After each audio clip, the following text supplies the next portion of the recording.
All right, everyone, welcome back to another Star Wars Galaxy of Heroes video with Fat Phil, and we're going to be ranking every Galactic Legends ultimate ability. We're going to take a look at this from as much of a unbiased perspective as I can, and I hope you guys see that with the first GL that I have there ranked at the lowest, their ultimate. And let's be clear, all ultimates are good, in my opinion. They are all good, just some are not quite as good as others. They don't have the same impact on the game, or at times even, they simply take too long to get to. So I tried to rate all the factors of the ultimate. We're going to get in here. Let's talk about it. But first, we've got to thank my channel members so much for all of their continued support. If you're interested in joining, shameless plug, link down below. Otherwise, guys, let's just thank those who are on the council, even if they aren't yet granted the rank of master. You all are amazing people. And then finally, we've also got to thank those at our Wampa and Jedi Master tiers, with a special shout out to my friend Button there in the Wampa category. Wampa, oh my gosh. Button is in my guild and just recently took his Night Sister Spirit and TIE Fighter Pilot, the Empire one, to Relic 8 so we could do more operations. So he gets a special shout out in the video because that is just taking one for the team. So give Button your love down below. Let's get in here. Let's rank these ultimate abilities. So we're going to first start off with probably one of my favorite ones, but it's Jedi Master Luke. And I looked at this from the perspective of a couple of things. The biggest thing with Jedi Master Luke's ultimate ability is the mastery. He does not gain enough mastery. All the other GLs have this stacking mastery, and he just does not gain enough mastery here. What ends up happening, he can give inherited teachings, which hands out that Jedi lessons. And Jedi lessons is, 20% mastery per stack, right? That's nice. But when you read the rest of his kit, the only time they really end up getting mastery is they get 100%. But that's it. It's 100% mastery, and they can't gain Jedi lessons. So they just get 100% mastery when he hits his ultimate. It is a really nice ultimate. You can ignore taunt during it. It will dispel all the debuffs. They deal some addition, they get extra offense, critical damage up, critical chance up. But, it's good. Like, don't get me wrong. It resets his cooldowns and stuff. My issue with this ultimate ability is that it doesn't gain enough stacking mastery. So the longer the fight goes on, the less that this ultimate makes a difference. That, like, as other GLs go further and further, they can gain more and more mastery. Master Luke gets locked in. So as soon as he gets ultimate, that's the amount of mastery he's stuck at. And that to me is a big limiting factor. The other thing with this ultimate is that it can be very easy to shut down because, things like ability block, keep him from getting there. And it's completely reliant on his team getting Jedi lessons and stuff. And so buff immunity, ability blocks, cooldown increases can really be a big problem for this team. It's one of the big reasons why Traya can dominate Jedi Master Luke, is because she can really shut down that ultimate. Next, Sith Eternal, a hair above Master Luke. The problem is it takes too long for his ultimate ability. His ultimate takes far too long to get. So the way we gain ultimate here, right, 2% charge whenever a deceived enemy uses an ability. And if he's in the leader, he gains 8% whenever a linked enemy uses an ability. Here's the problem with that. If there's only one enemy, he can't link. So you come in with a solo Supreme Leader Kylo Ren, a solo, really any galactic, some Galactic Legends would struggle more than others, but you come in with some solo characters and they will decimate and dominate this character. They will just dominate him. It won't even be a competition of how much he will get destroyed. So then you have to be like, oh, well, not if I put my Malak and Darth Revan and this character and that character with him, and then you can't solo him. Okay, but you just, obliterated how many other teams to keep me from soloing your Sith Eternal.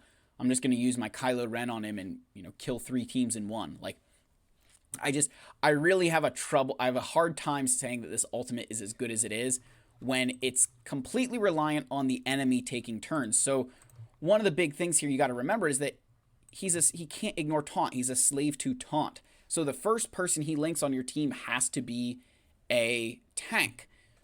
That severely limits the amount of ultimate charge he could gain. And then the other side of that is, what if he doesn't link the other person who's going to take a lot of turns defensively? Obviously on offense, a much more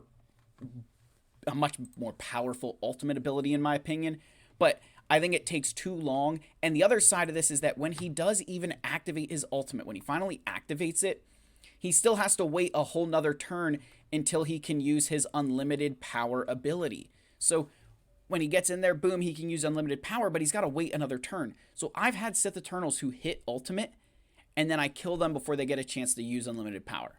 It happens all the time, and it's one of the most frustrating parts of his ultimate for me is that it's just too many steps to get there. Next is Rey's, and I actually think hers is pretty solid. I just felt that comparative to the other GLs, I thought they did a little bit more. So we'll show you guys this. Now, I really do like her ultimate. Like, I love her ultimate. 6% ultimate charge at the start of every character's turn.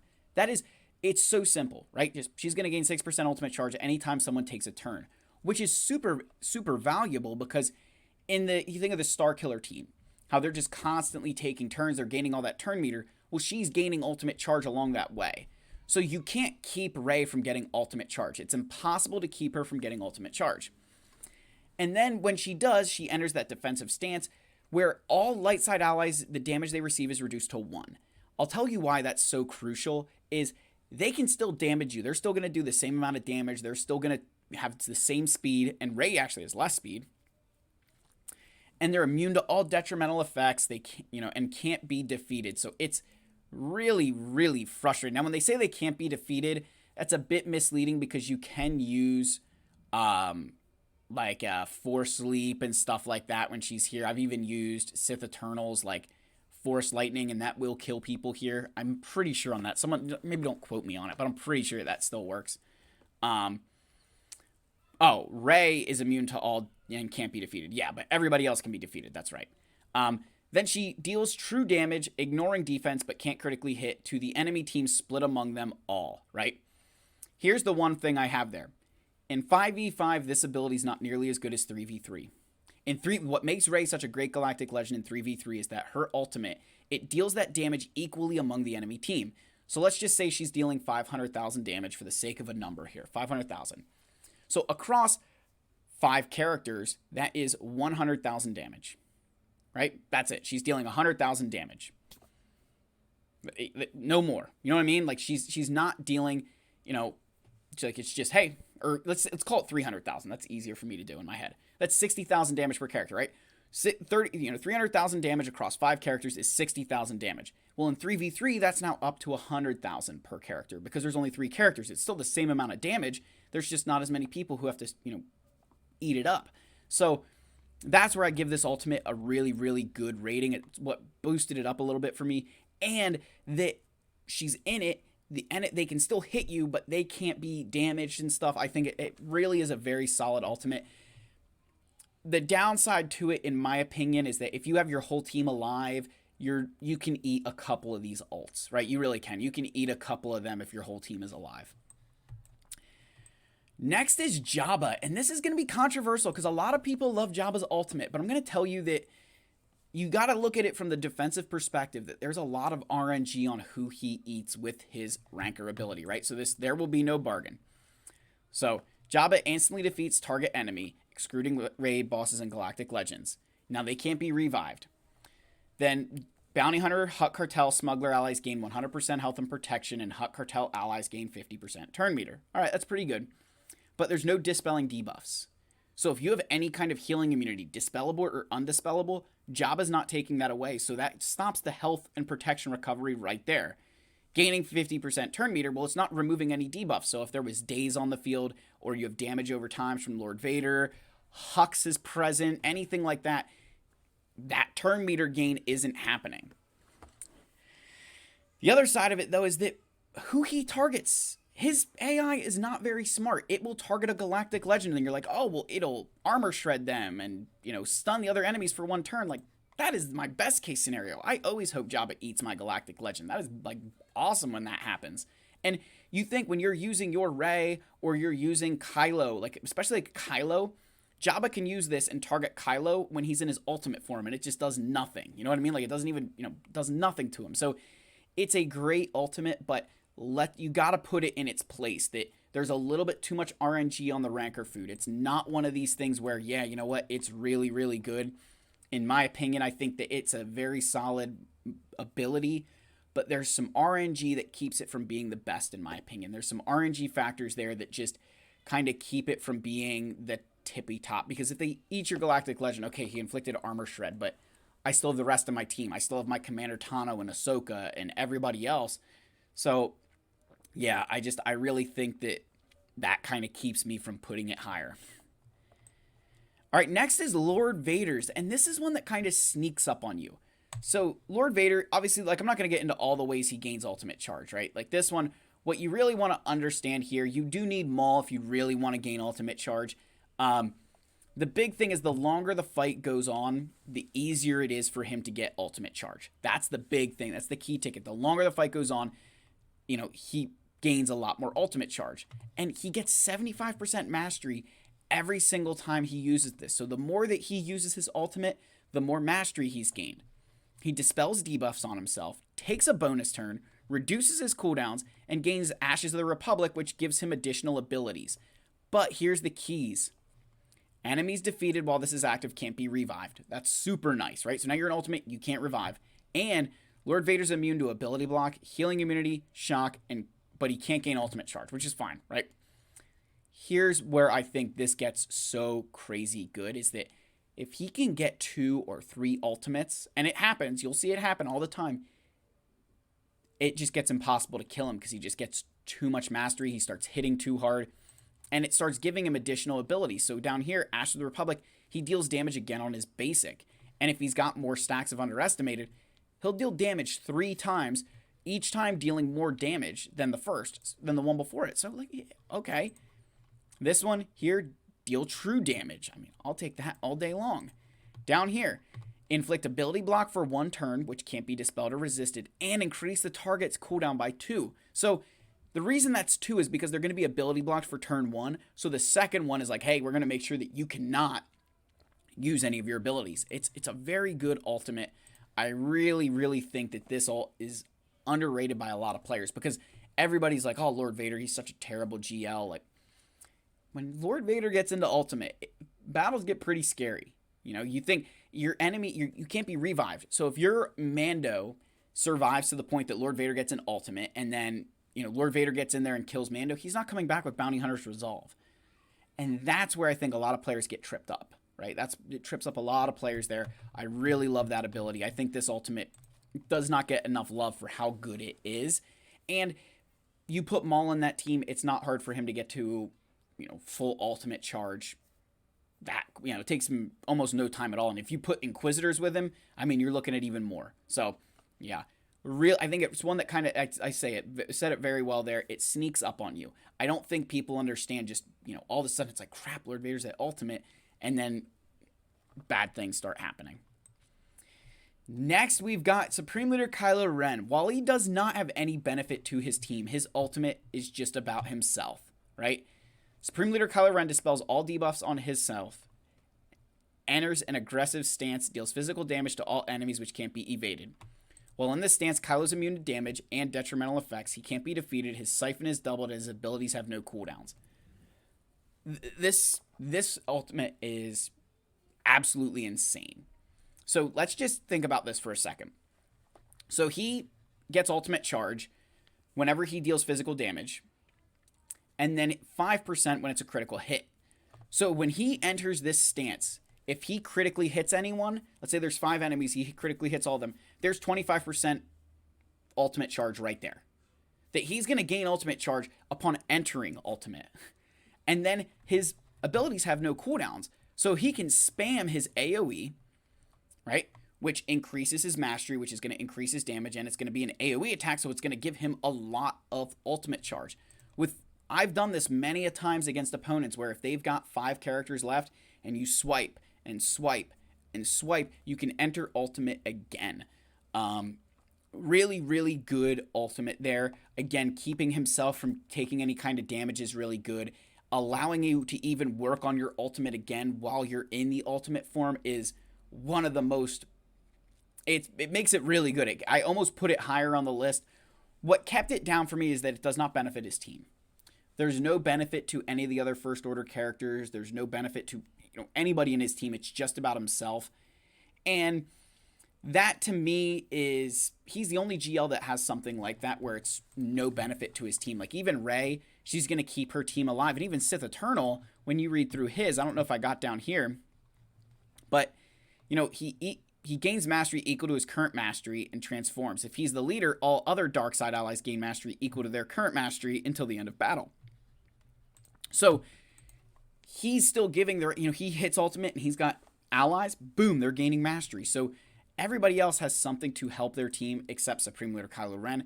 You know, depths of rage, I'd call it depths of selfishness maybe, right? He's just very selfish there, but you can, and the other thing here, just keep this in mind, requires 60% ultimate charge. So you can activate this before you're at 100%. You just don't get quite as much benefit from it in terms of how long the aggressive stance lasts. That 3-turn ultimate is just so crazy. Really, really turns the tide of battle, particularly if you were close to dying.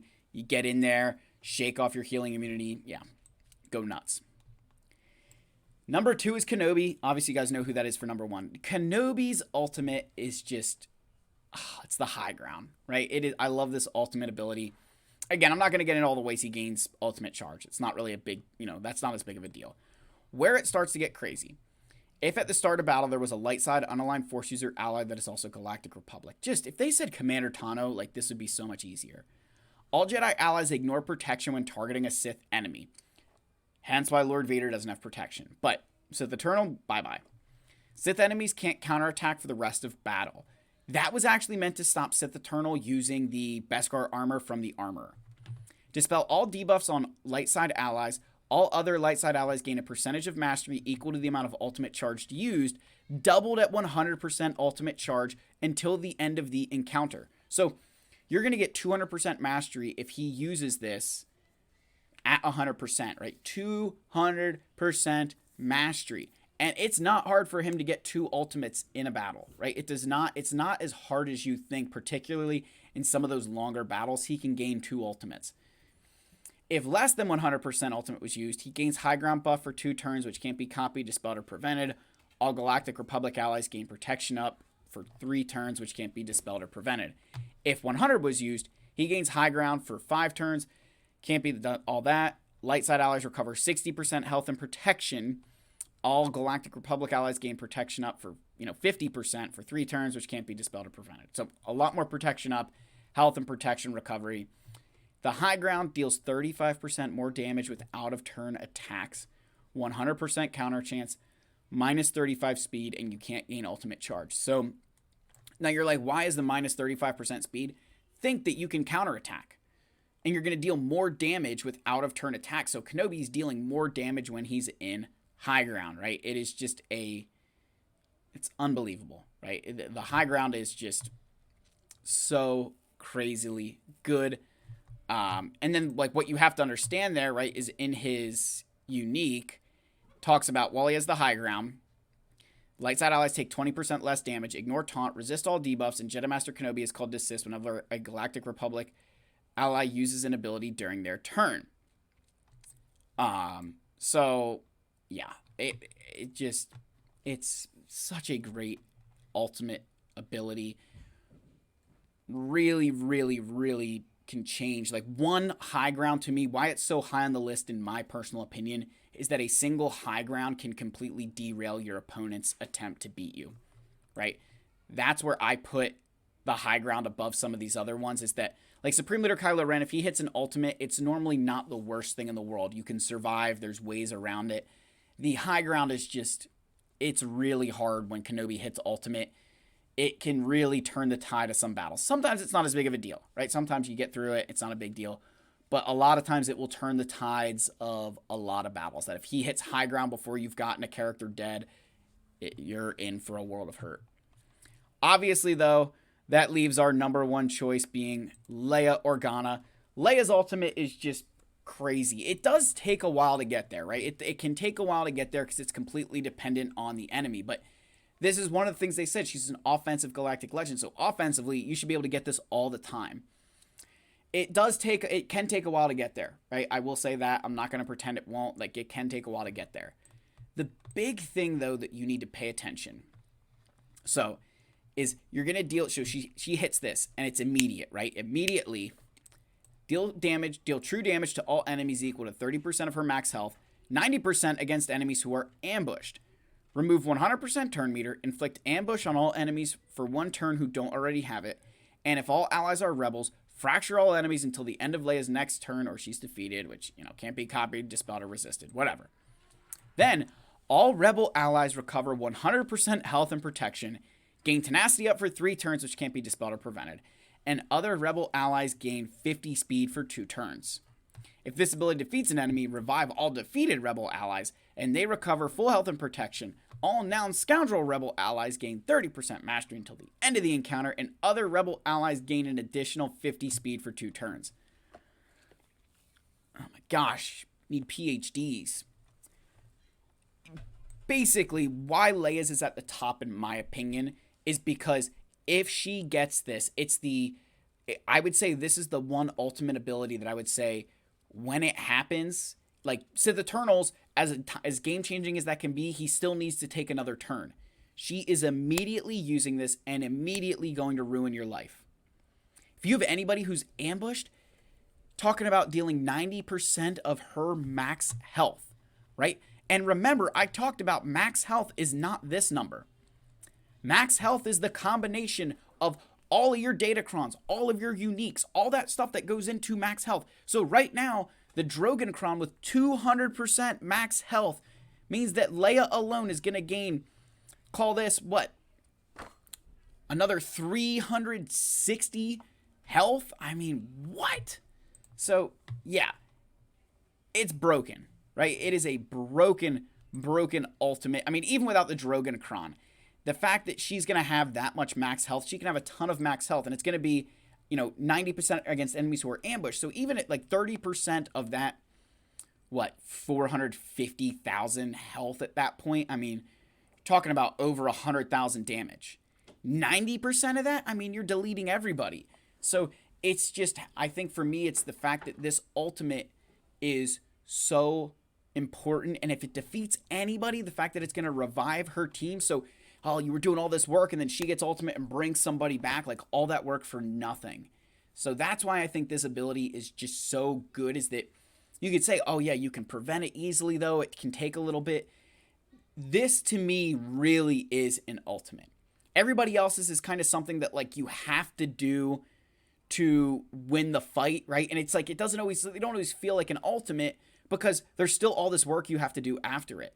Like, you call this in and you kill somebody, oh my gosh, like, you just, this is to me, as overpowered as this is, in my opinion, it is truly an ultimate.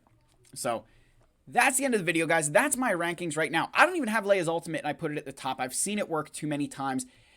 Let me know what your thoughts are down below. Do you think I got this list right? I'd love to hear from you. There's definitely some hot takes in here. I think a lot of you are not going to like how low I put Jabba on the list, but I think you would agree with me that some of these ultimates, there's just some things that get exploited, some things where maybe they're not quite as good as we always think about, and especially you got to think, how do they do on defense, right? How are they on defense? And that's where I think Leia's can really shine, because the entire battle, all you're trying to do is keep her from getting ultimate charge, right? Every other galactic legend here, like, can't really keep you from getting ultimate charge, but like Leia, you're like, oh gosh, if she gets ultimate, like, fight's over. So that's the end of the video, guys. Let me know your thoughts. I love all you. May the force be with you, and I'll see you guys in the next video. Cheers.